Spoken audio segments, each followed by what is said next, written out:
everybody. My name is Jake Doxer, and I'm the Vice President of Green Generation's Venture Arm in Washington, D.C.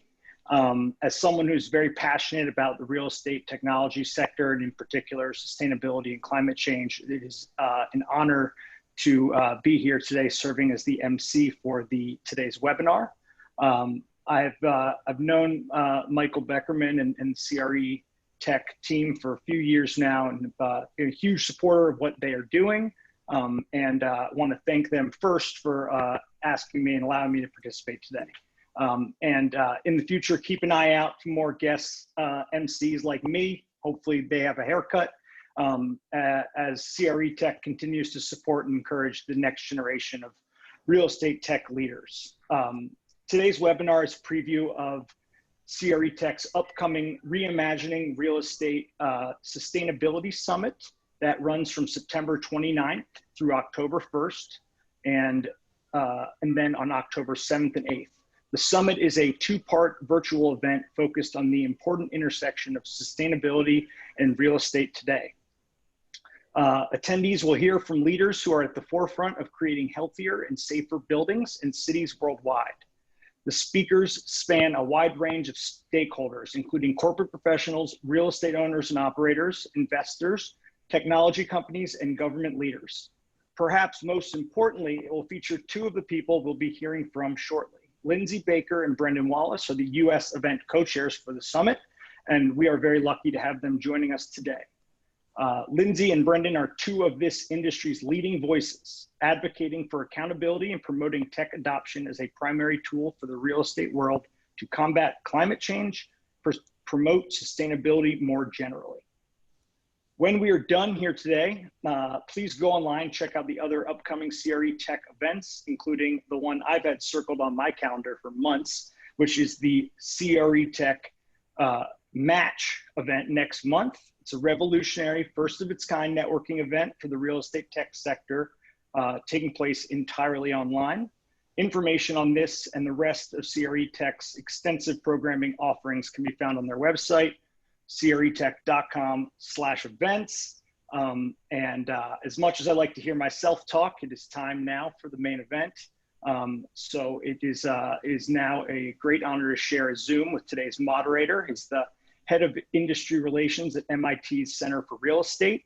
He already has promised me a full scholarship to the Real Estate Development Master's Program, or MIT Sloan. He gave me the option, very kind.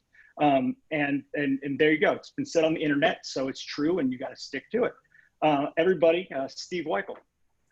Jake, thank you very much, and I'll circle back on that bit of information on MIT. But hopefully you'll come get involved with us. It's a great program and a great place to be. Thank you for that introduction, and also thank you to Michael Beckerman and the CREtech team for organizing these sessions on sustainability. I think we can all agree, given the current state of affairs, that now more than ever our industry really needs to engage in this conversation.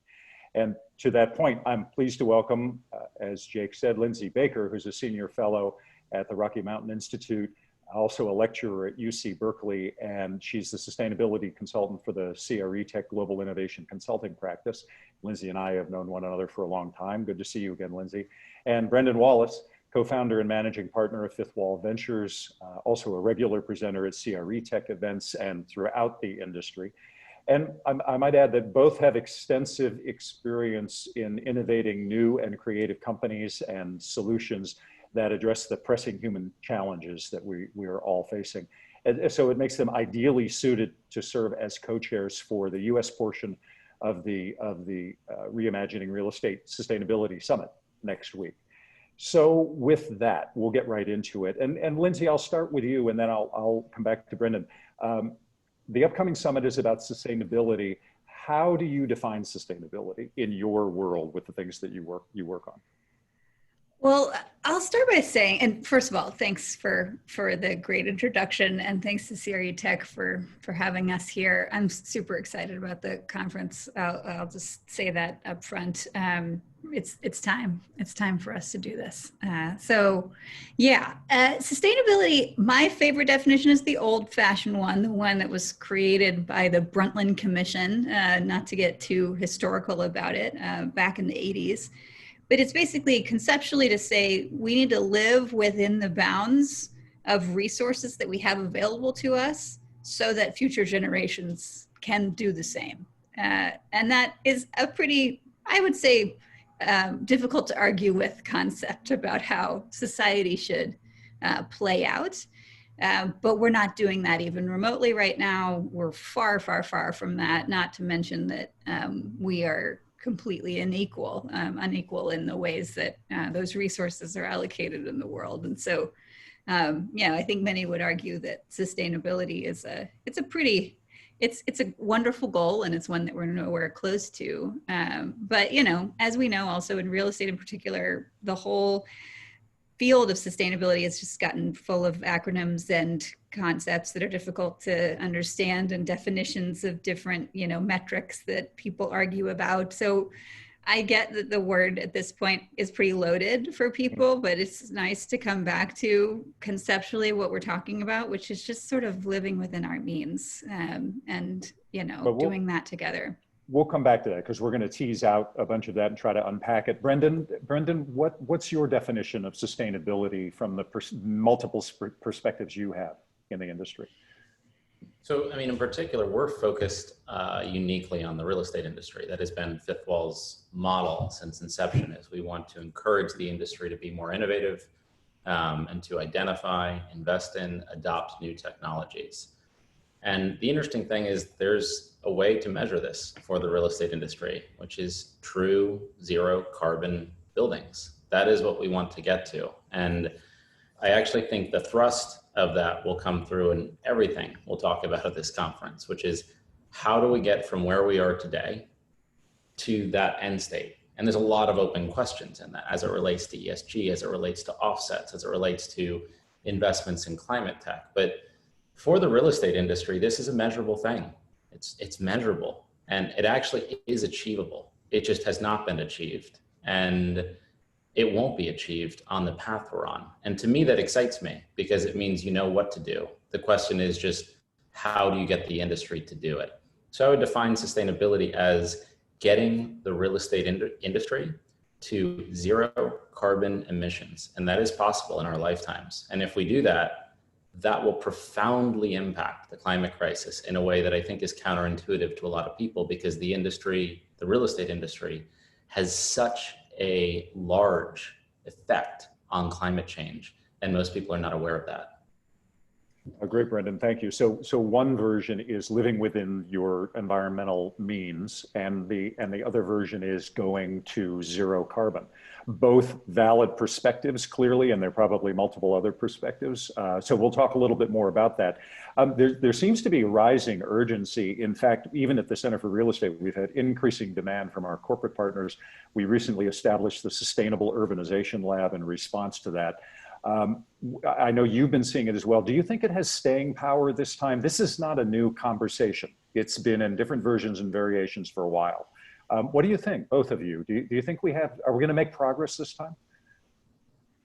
Yeah, I think we're absolutely going to make progress for a lot of reasons. One is that this is not just real estate. This is the governments of the world. This is insurance companies. This is the investor markets. This is everything. Everybody's doing this. And I think that makes it not just a trend. I'm sure that it will come and go on the conference circuit, as it always does. So I can't say that it's going to be the buzzword of every year from now to eternity. It's just going to be a shift that we go through. And I don't think we'll keep thinking of it as sort of this trend or like thing that gets written about a lot, because we're just going to be doing the work. So yeah, absolutely. I think it has staying power. But that's because I think we've reached some pretty important global tipping points that make it such that it's now or never if we're actually going to create a physical environment that our grandchildren can live in, not to mention our children. Brendan, staying power, what's your take on this? I think any real estate company that does not believe sustainability as a trend has staying power is not going to be a CEO of a real estate company for much longer. This is not a fad. This is not a trend. This is not a topic of conversation in 2020 that will fade in 2021. There's an immediacy and an imminence. I'm in California right now. California is on fire. This is very real. It's tragic, it's sad, and it's long-term consequential. The other thing is that even if the real estate industry lacks an altruism about why it's important to invest in sustainability, the real estate industry itself is caught in a triangulation of forces that will compel it to embrace this. And those forces are, one, capital markets. So large capital markets investors have said that we will preferentially deploy capital, whether that's debt or equity, to low or no carbon footprint real estate. And what is real estate? It's nothing other than a cost of capital business. So when the cost of capital changes, and it's changing in favor of sustainability, the real estate industry will change. The second thing is what we've seen around regulations, right? What you've seen in New York and Los Angeles with new carbon neutrality laws is really inspiring. And more cities are about to do the same. And unlike other industries where when the local regulations change, you can move the industry to a place where there's more favorable regulations, you can't move a building. The Empire State Building is not going anywhere. It's always going to be in New York. So real estate has a permanence that makes it highly subject to local regulations, and local regulators are becoming more green and care about getting to zero carbon. And the last force is on the demand side, the demand for space. So if you are in the business of selling space, which is what real estate owners, operators, it's what they do. That is the business of real estate. It's provisioning space. If the demand for that space changes, that changes your business. And it is changing. And it's changing because these progressive tenants like Google, Amazon, Netflix, some of the biggest consumers of commercial real estate are saying, we will not lease from you. We will not demand your space if you don't adhere to these criteria. So the way I would answer your question is that it's immediate. There's an importance to it, but it's now just pragmatism. That's why I started the comment by saying any CEO in the real estate industry that is viewing sustainability as an important thing to do, as performative or decorative now, just now in 2020, because everyone's focused on it, that is a losing strategy. That is not a real estate company that will be here much longer. This is a forever change for the real estate industry, and that's a good thing. You mentioned the mandates. Fascinating article about the Scandinavian group, including PGGM, reevaluating their portfolio, and that if anything doesn't reach those thresholds and those metrics, they will reallocate their capital assignments. So I think there are other examples of that as well. We mentioned, Brendan, you mentioned going to zero carbon. What do you think the method is going to be from that? We've got examples of carbon taxes and different kinds of energy taxes in countries around the world. What would be the quickest route at this point, barring any kind of, the political challenges? And Lindsay, you can jump in on this too, because you've looked at these different schemes. What do you think on that? Is it carbon tax? I'll let Lindsay take that, and I have a very forward answer, so I'll let Lindsay go first. Pricing carbon and having carbon markets is certainly something that can help. There are downsides to it if it's not handled well, but so yes, I think there's an opportunity. There's a space for carbon markets, but more so ultimately, we're not just doing a market exercise here. We are actually reducing the amount of carbon in the atmosphere, and that happens through people who choose to reduce their carbon footprint in the lowest cost way possible. And that, for many real estate owners, is going to mean direct renovations to their buildings. So I would say it's sort of a threefold commitment. There's the reduction of energy consumption for your existing buildings, for your portfolio, or similarly, the new construction ones need to be very low carbon, energy footprint. There needs to be a commitment to renewable energy sources. This is one of the reasons that we're going to have to see all that natural gas infrastructure come out of the buildings in the US, is because we need to be that it's a fossil fuel, it can't stay. That plus, renewable energy sources through purchasing, lots of different styles of purchasing, not just putting solar panels on your roof, of course. I think we are all past the point of understanding that that's how it's going to happen. And then the last part, which I'm really excited about, is grid responsiveness. Buildings need to be better at being participants in this increasingly complex energy system that we have. So, so that we can have fewer peaks of demand, so that we can, when the grid goes down, which will happen with wildfires and floods and all of these things, we have more resilience in our buildings so that they can continue to provide basic life support for people. So I would say it's those three areas that people should be thinking about: efficiency, renewables, and storage and grid interaction, that make all of this. If you've got strategies for all three of those, I think you're doing pretty well on getting to, taking care of the areas you need to take care of. So that's a start. Thank you, Lindsay. Brendan, market mechanisms, regulation, or all of the above? I agree with everything Lindsay said, and my answer would be all the above. But let's just be clear about the problem. This is a science problem. This is a science problem. It can be solved with science. We are dealing with physics right now. And how do you solve science problems? You invest in science. That is how you solve science problems. So there are two paths that you can pursue right now to get to net zero as a real estate owner. One path is what a lot of real estate companies are doing, which is they're deploying some technology, they're using some alternative energy sources, and because they can't get there fully with those investments, they buy carbon offsets. And that is useful as a temporary solution, but it's not a long-term solution. I always liken buying carbon offsets to driving around in a Hummer, right? And then buying a bunch of carbon offsets and putting a bumper sticker on the back that says net zero Hummer, right? It's not believable, it's not credible, but what it really means is that no one has invested in the science to enable you to drive a Tesla or a Prius. And that's what's not happening. And that's what we're focused on, which is, why is there an underinvestment in climate tech, right? Because today, the technology needs to be developed to cost effectively and competently enable real estate owners to get themselves to true zero carbon emissions. And those investments are not happening. And so we have a breakdown in capital markets. When you look at the entire real estate industry over the entire existence of climate tech, the real estate industry has invested less than $100 million in climate tech. That is shocking, right? That is less than 1% of Jeff Bezos's personal commitment.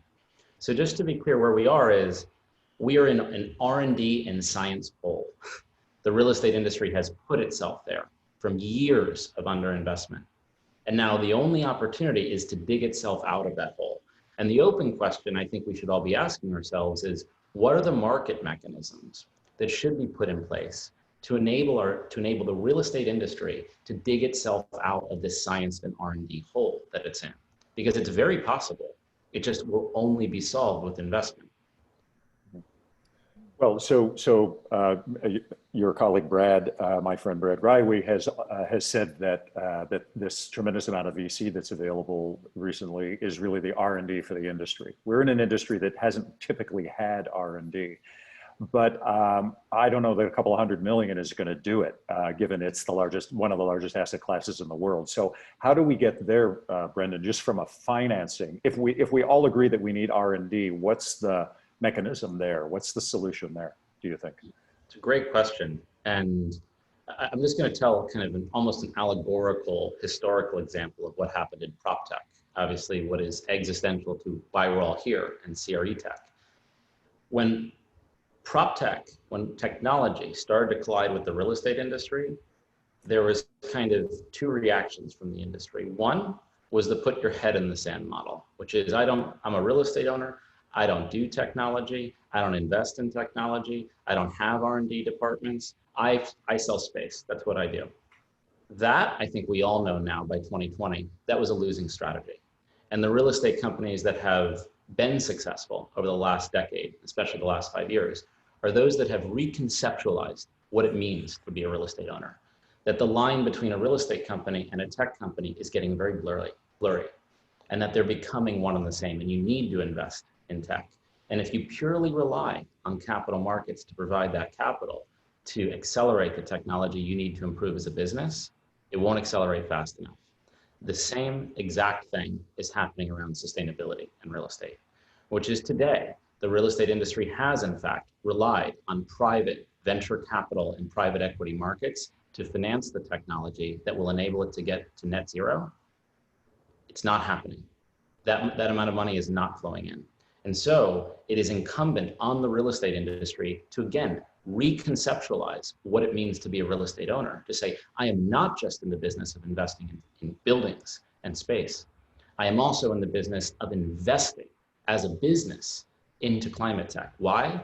Because the line between being a environmentalist and a sustainable organization and being a real estate company, it's no longer a hard edge. It's a very blurry edge, and it's going to get blurrier. And the same thing, I think, will happen, and that's why this conversation is so interesting and why it's so fitting that it's on CREtech.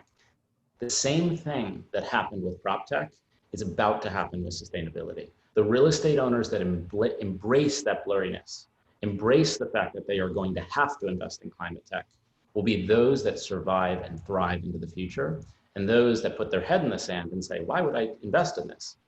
I sell buildings, I lease buildings. That is the wrong side of history. And we are living in that history right now. And so the question you asked, Steve, about like, what is the right way forward? The right way forward is reconceptualizing for the whole real estate industry what it means to be a real estate owner and what truly committing to sustainability means.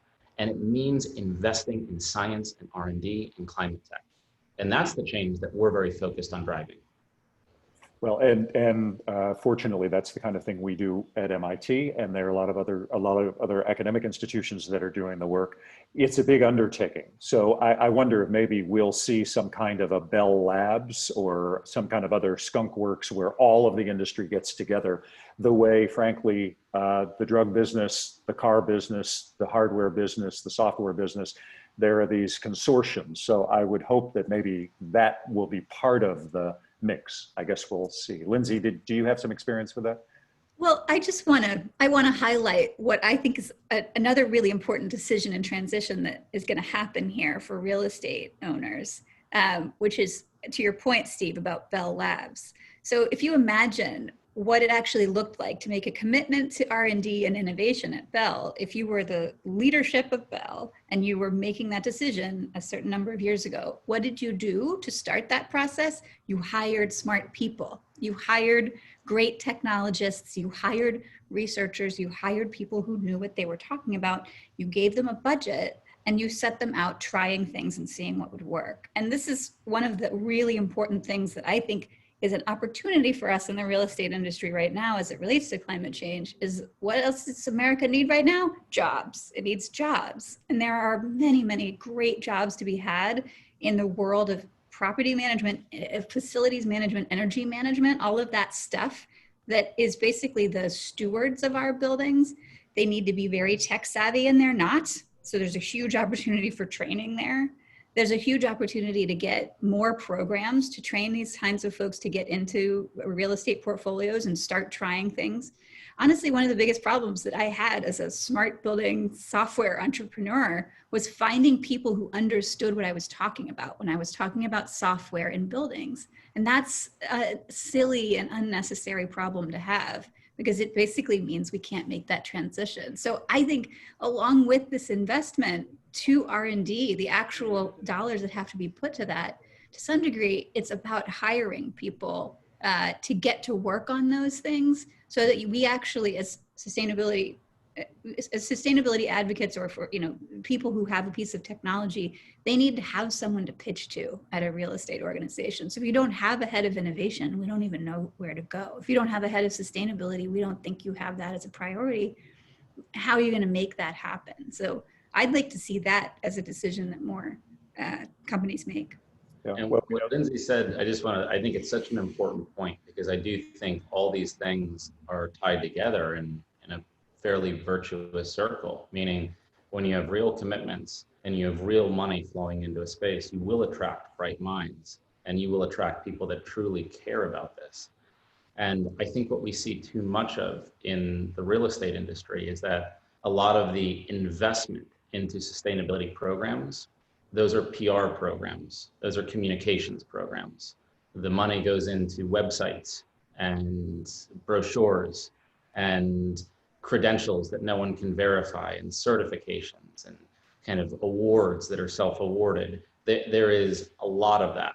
And so what I've struggled with as we've looked at the real estate industry is disambiguating what is decorative and what is self-congratulatory, and what is what Lindsay's talking about, attracting real minds that are science minds, that is R&D talent to help these organizations.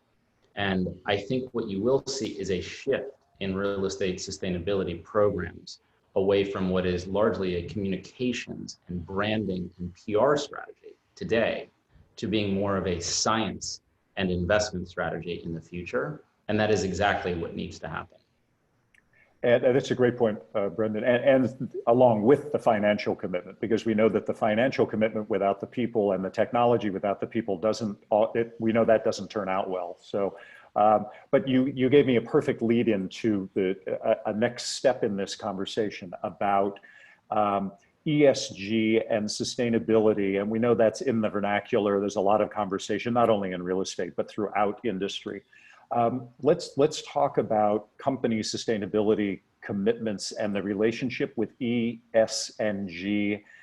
And so there are a couple of questions there. Where does sustainability, as we're talking about it right now, where does that fit into a broader ESG conversation? It's supposed to be the S. Yeah, or no, it's supposed to be the E. It's supposed to be the E. It's the environmental. Yeah. I'm sorry. It's supposed to be the E. It's everyone gets that wrong, right. And that's the point. By the way. Well, so let's clear that up a little bit as a preface to our conference next week. Yeah. Let's get some clarity on that. Okay, so I know Brendan has a very good point to make on this. So I'm gonna give a preface to that. There's a few ways in which this needs to happen. I think overall, the biggest thing I have to say about ESG, markets and investing in these kinds of ratings, et cetera, is that investors are getting smarter about the question of what this nebulous ESG thing really is. What we have seen is that people in the past have been able to get away with saying, we have a sustainability report, et cetera. And that it, kind of checks a box that relates to your ESG rating. And so then you kind of high five and go away. And I got that as a head of sustainability for a big company when we started getting ready to have an IPO, which everyone knows did not happen at WeWork. We were working on this question of what our ESG rating would be. I was using it as a motivator to say, okay, well, we've got to have all of these steps. We've got to have all of this stuff in place to make sure that we're going to have a good ESG rating. But I knew in the back of my head, I was just using that as an influencer internally to get support for my programs, when the reality is that no one really has looked into it in depth before. That has changed a ton, especially in 2019 and 2020. And investors are starting to ask harder questions that will then, in fact, affect whether they invest in you or not. So I just would say, if you had an expectation or an understanding of how ESG investing and ratings and those kinds of things work, and it's not been updated in the past 6 months, then you don't understand what's going on with ESG investing, and it's time to look back at what that marketplace looks like, what that curve looks like, what investors are asking about. As it matures, as the conversation matures. And Brendan, I'm a little concerned. I mean, I just made the mistake. I always have to remember that S is for social, not sustainability. But what if I'm really great on my E and I ignore S and G? Should that mean I should be a successful is my ESG program a success? So maybe just backing up a little bit to deal with the ESG question.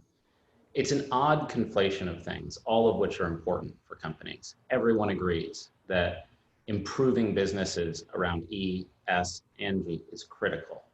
But there's a distinction. One is that E is a physics problem. It's a science problem. S and G are not science problems, right? When you burn fossil fuels, it does something. It's measurable. Science can solve that. Science cannot solve S and G, and it won't. So there's an inherent difference in our ability to measure and improve and invest against these three very important objectives.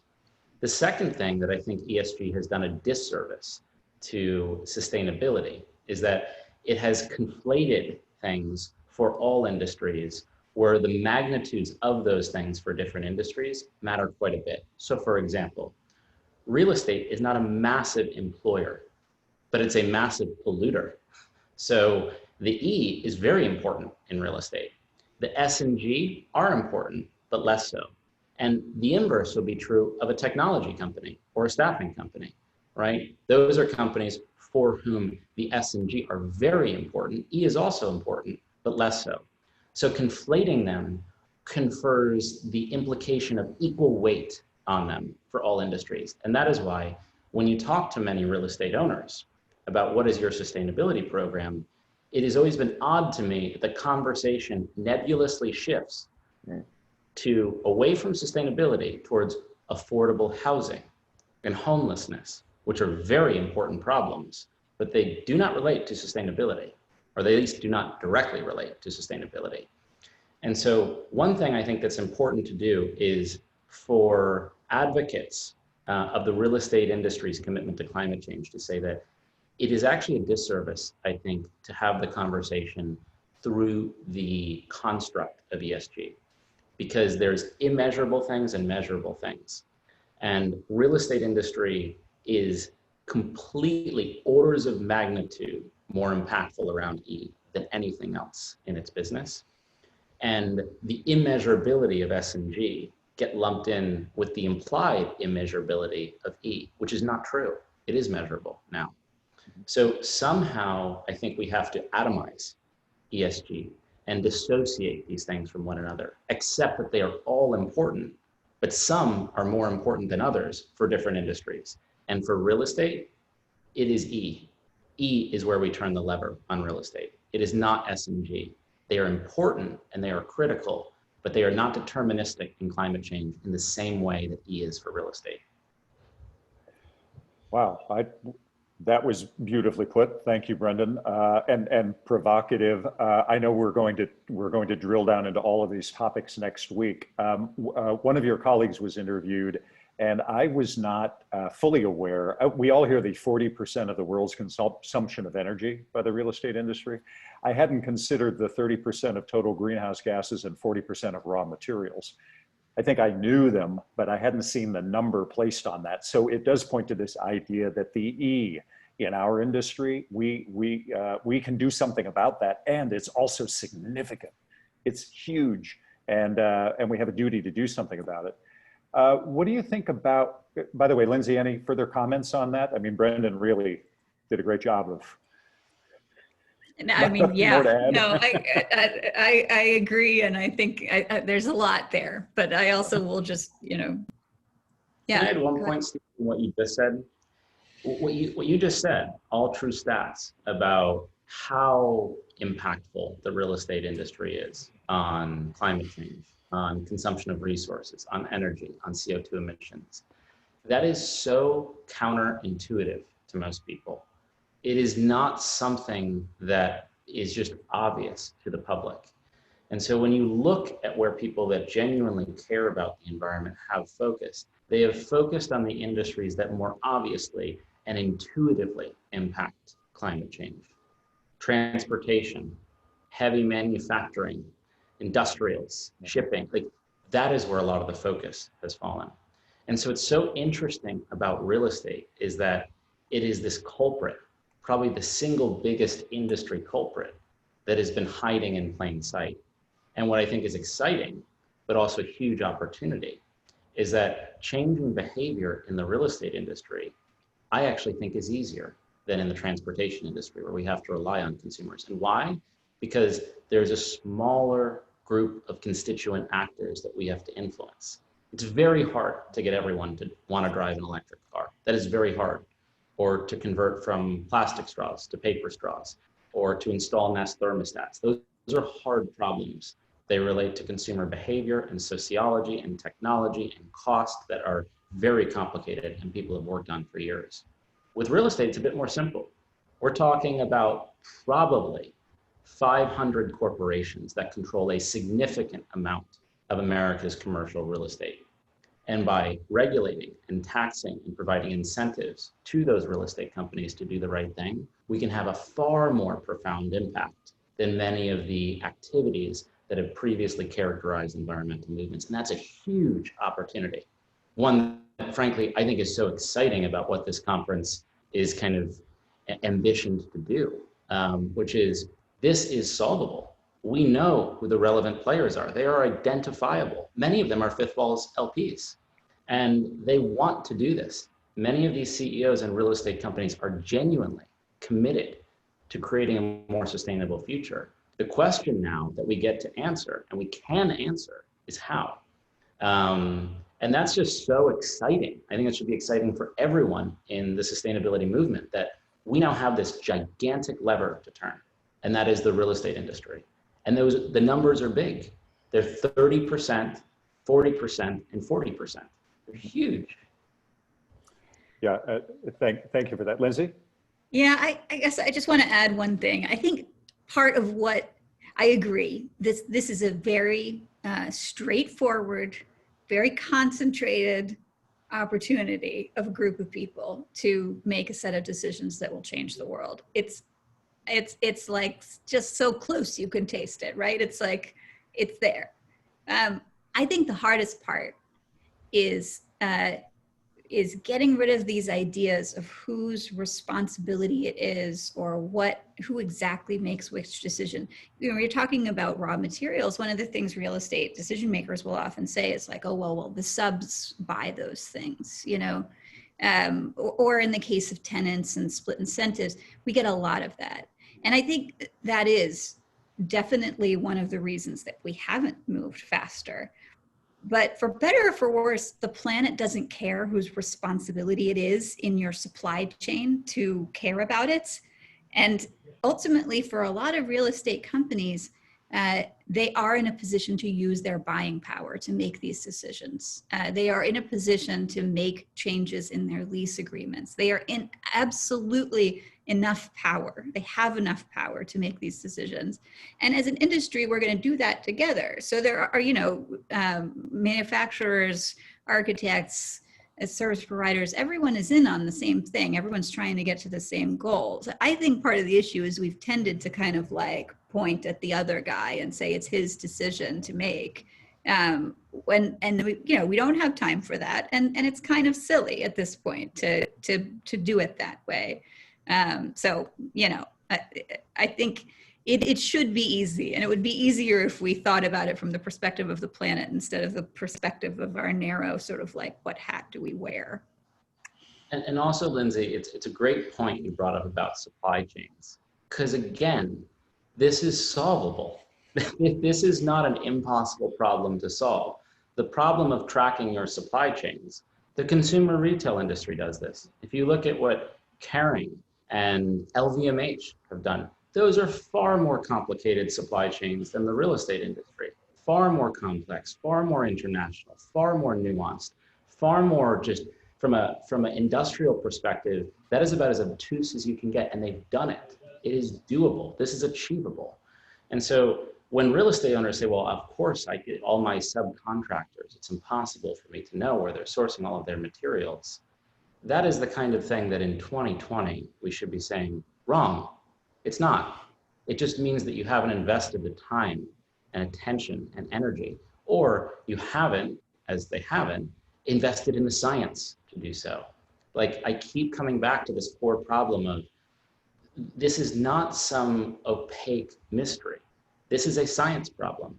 If we were investing tens of billions of dollars and trillions of dollars in solving this, which is a fraction, literally, of what the real estate industry represents, this is solvable. The real estate industry has complete agency to do all of these things. And so it's like, on the one hand, that can make you feel, oh, we're so far behind. But on the other hand, it's very empowering because, like I said, we do know what to do. We just have to figure out what are the mechanisms to encourage the industry to do it. I wonder if one of the challenges, not to make an excuse, but one of the challenges is that we, as in the business developers, everything's kind of project based. It gets planned, it gets built, it gets sold, it gets financed, it gets sold, and then we move on to another project. And the team often, usually, is different each time. So I agree with you completely, Brendan, that this idea that we can't understand our global network, our global supply chain network, is kind of absurd in today's world. But at the same time, it's not the same car. We're not kicking out thousands of identical cars. Each project is a little different. So do you think that adds another layer of, a different kind of layer of complexity that is certainly solvable? Yeah, I would say it adds a different dimension of complexity. There's an idiosyncrasy to building in every market, just like there's idiosyncrasies to where you get your energy from in every market. So different places are different, right? It's kind of a very obvious truism and intuition, but nothing about that statement actually undermines the fact that it's completely knowable where you source your materials from. So I've heard that said as well, that real estate is idiosyncratic. It's different. It functions differently than other industries, all of which are true, but none of which invalidate the point that it's still totally possible and achievable to measure the carbon emissions of a building on an hourly basis, on a daily basis, on an annual basis, right? And at the same time, it's also possible to measure the embodied carbon of these assets. So I get the nuance. I just don't think it's an excuse for why we have not been able to track supply chains in the real estate industry. Fair enough. Lindsay, you were smiling.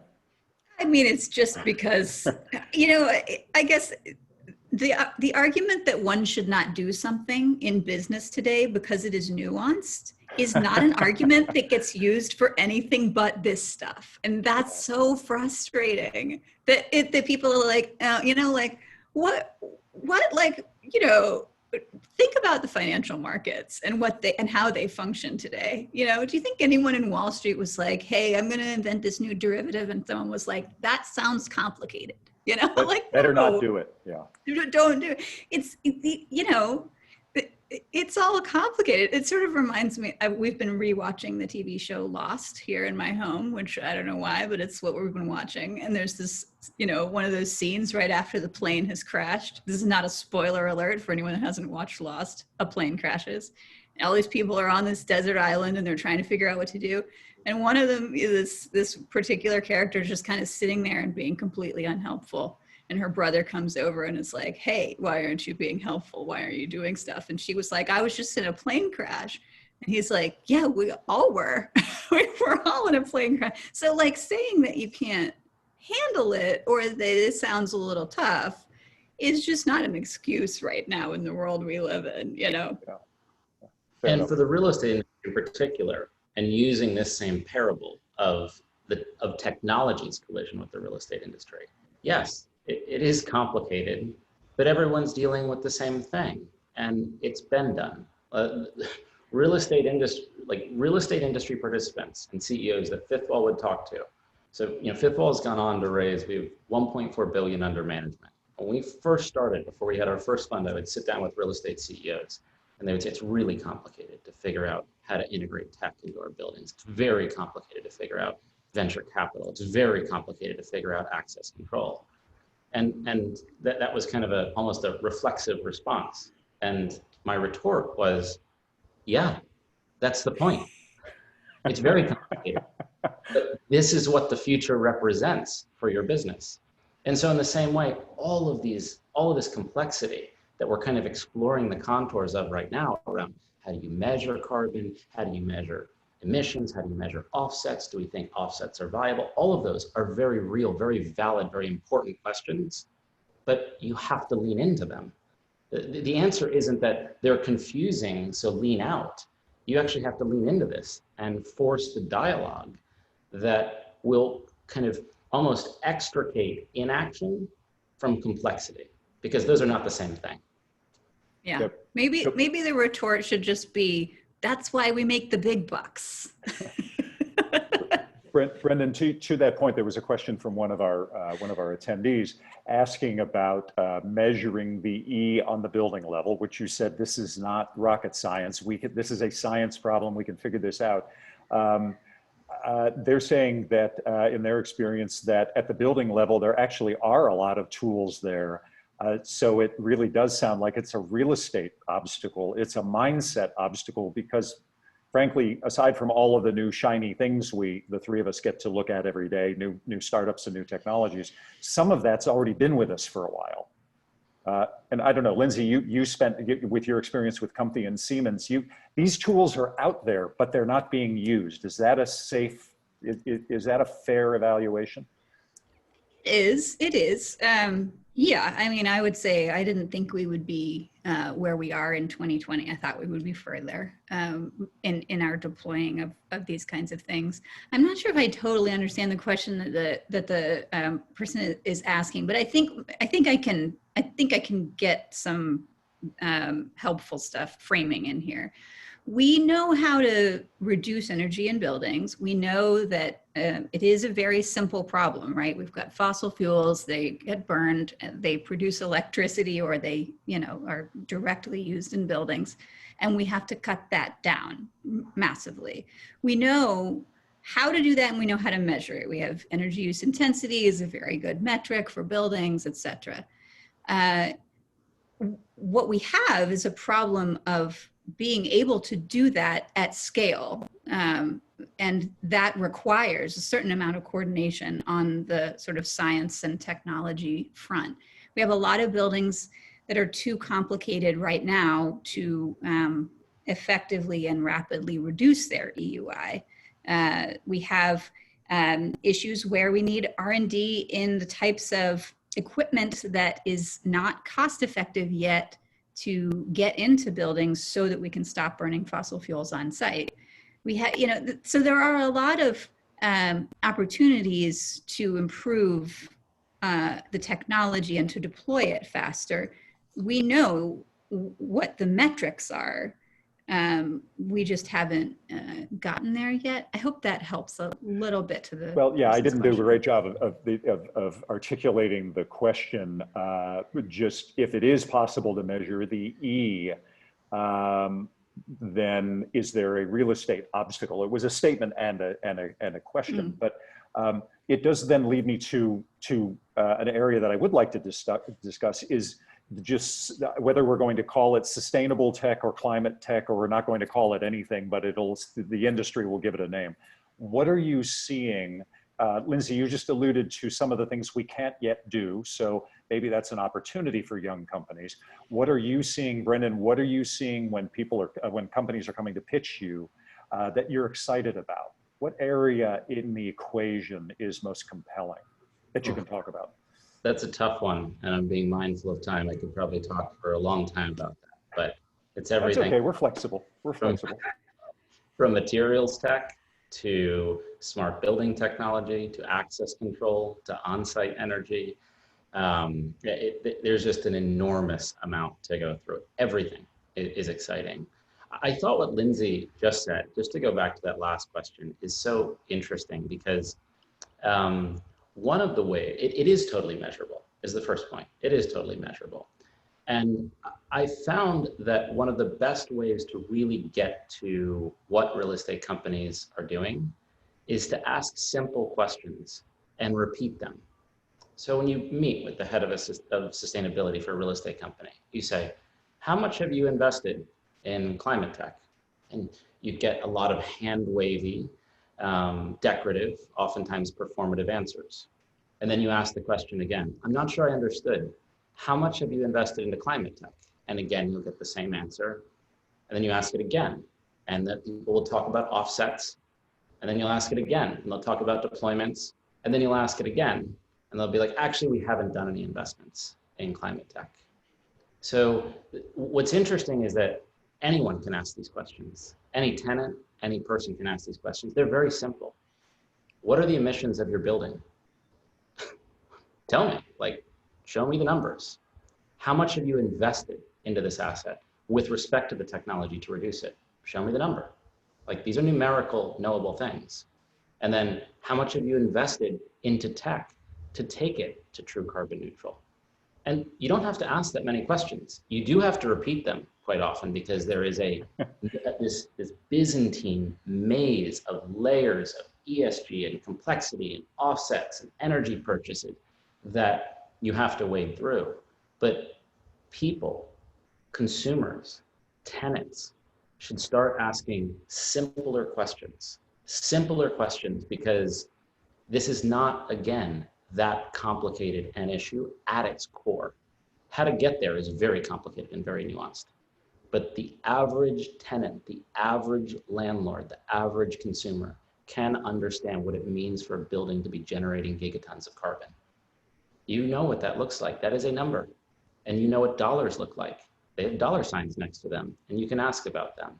So again, the thing I would encourage everyone to do is ask simple questions and keep repeating them. And you have to repeat them to wade through these walls of information that have been almost elaborately developed for the intent of you not knowing that information, but the number's there.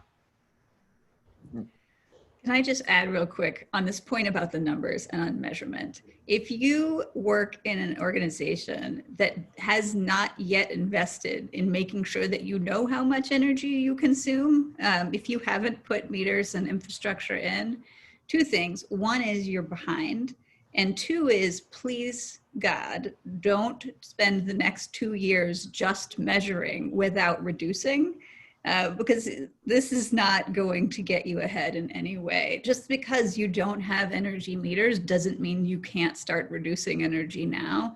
It's nice to have a baseline, but that's what the rest of us have been doing for the past 20 years. So it's too late for that, I think, to sort of say like, all right, first step is we're gonna like really understand what our energy consumption is, and then in a couple of years we'll do something about it. Climate doesn't have time for that. Industry doesn't have time for that. Your investors don't have time for that. Your tenants don't have time for that. So just do it while you're also making improvements to your buildings. And to be clear, a lot of the reason it's measured today is so that real estate owners know how many offsets to purchase, how many carbon offsets to purchase. So Sure. It's getting a scale to check the progress of your diet. And when you don't like the number that it generates because you're not losing the weight that you wanted to, you put 1 foot on the ground.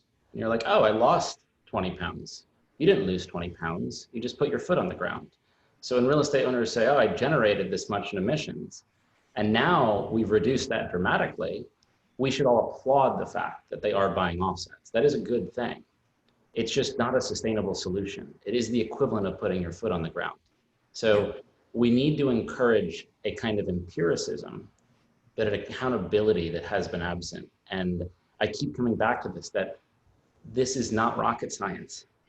It's something the average consumer can understand. And that's the way to frame it. I like the analogy, Brendan, or it's like hiring somebody else to go to the gym for you so that you can declare that your weight is lower. So, yeah, or it's like in that example of the Hummer, right? Yeah, it's exactly. Having a Hummer and saying, actually, I'm taking carbon out of the environment because I purchased twice the amount of carbon offsets. You didn't.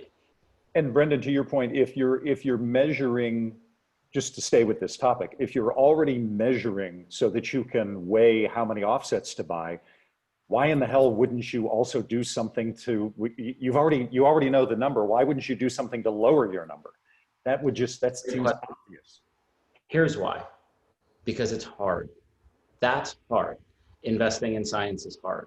And the great news is that the real estate industry doesn't have to do it. They just need to provide the money to do it. There are brilliant minds, the minds that Lindsay was talking about, talented, ambitious, socially minded, environmentally minded entrepreneurs out there that want to solve the real estate industry's problem. The real estate industry just needs to give them the money to do so. And that is historically what the real estate industry has done. But if we go by what historically the real estate industry has done, well, that has taken us to where we are right now. And that's not working, right? That has produced terrible externalities to real estate doing business as usual. Right. So what we need to do is say, okay, you don't need to build in-house R&D departments. You don't need to build the next glass technology internal. Silicon Valley is ready and willing to do that. The whole innovation economy is mobilized to do that for you. But you do need to commit the capital, because in committing that capital, you will reduce the cost of development of that technology. And in reducing the cost of development of that technology, you will make it more efficient for you to deploy it. And in the long run, you will actually win. But it's a long-term investment. It's not a short-term thing. It's not taking your foot and putting it on the ground on the scale. It's actually committing to lose weight. That's the difference. And it's hard. That's why it's not being done. So we talked about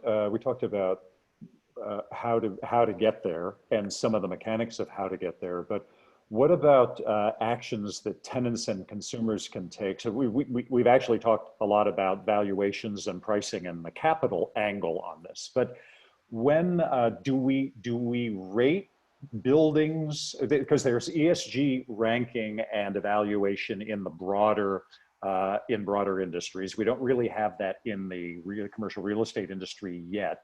We have LEED and the WELL standard and different measurement mechanisms. Do we think that's effective?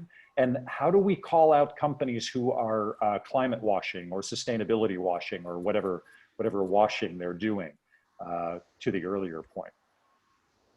I want to hear Lindsay's answer. Right. Yeah. I mean, I have a history with these market transformation tools like LEED and WELL, and I believe in them, in their ability to kind of help, especially in design and construction, to kind of get an owner to commit to a vision and then follow through with it. And they, because that plaque means something that matters. And even when you're talking about something like GRES and reporting to GRES and all of these other kinds of, sustainability, ESG reporting frameworks that you can report to, they are great because they force an annual commitment to do something, or in the case of design construction, just to follow through, right, on something you wanted to do, because things get stressful, budgets get cut, and it's been a tool for people.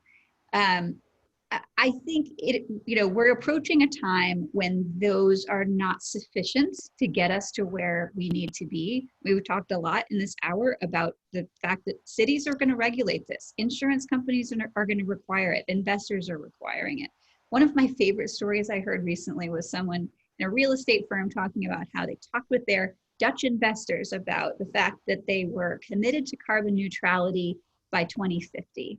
And their Dutch investors kind of laughed at them and said, that's when the whole electricity grid will have already, it's essentially like all the countries of the world have agreed to do it by then. So you're basically saying we'll be carbon neutral when the electricity supply to our buildings is carbon neutral. It's like, you basically just said you're not going to do anything. It's a bit absurd, right?